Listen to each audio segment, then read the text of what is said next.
Hello, ഇതാ വെള്ളപ്പയർ, മത്തങ്ങ കഴുകി വെച്ചിട്ടുണ്ട്. രണ്ടും കഴുകി വെച്ചിട്ടുണ്ട്. എൻ്റെ പച്ചമുളകൊക്കെ ഒന്ന് പഴുത്തിരിക്കണം, എന്നാലും കുഴപ്പമില്ല. അപ്പോൾ ഇത് വെള്ളപ്പയർ കഴുകിയിട്ട് കുക്കറിൽ ഇട്ടിട്ടുണ്ട്.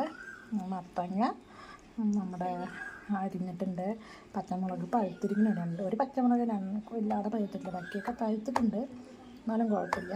അപ്പോൾ ഇത് രണ്ടും കൂടി ഇന്നൊരു കറി വയ്ക്കാൻ പോവുകയാണ്. അപ്പോൾ ആദ്യം വെള്ളപ്പയറിന് കുക്കറിൽ നന്നായി വേവിക്കണം. വേവിച്ചതിന് ശേഷം അതിലേക്ക് മത്തങ്ങ ഇട്ടിട്ട് മത്തങ്ങയും കൂടെ വേവിച്ചെടുക്കണം നമുക്ക്. അപ്പോൾ ഞാൻ വെള്ളപ്പയർ അടുപ്പത്ത് വെച്ചിട്ടുണ്ട്. കുക്കറിൽ അത് വെന്ത് വരുന്നുണ്ട്. അപ്പോൾ ആ നേരം കൊണ്ട് ഞാൻ വെണ്ടയ്ക്ക നന്നായി കഴുകി അരിഞ്ഞ് ഉപ്പേരി വയ്ക്കാൻ വേണ്ടി ഒക്കെ റെഡിയാക്കി വെച്ചിട്ടുണ്ട്. അപ്പോൾ ഇതിന് എങ്ങനെ ഉണ്ടാക്കുകയെന്ന് വെച്ചാൽ കടുകും മുളകും പൊട്ടിച്ചിട്ട് നമ്മുടെ വെണ്ടയ്ക്കയും അരിഞ്ഞതും ജീരകവും കൂടെ നന്നായി വഴറ്റുക.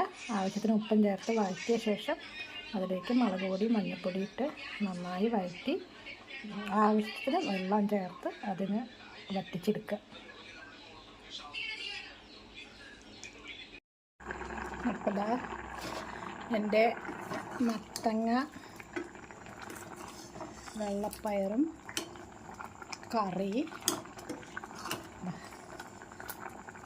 നല്ല സൂപ്പറായിട്ട് ആയിട്ടുണ്ട്.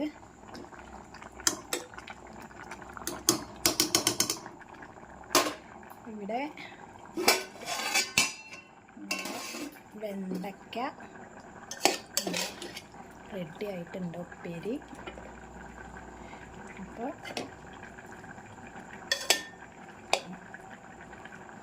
ഉപ്പേരി റെഡി ആയിട്ടുണ്ട്.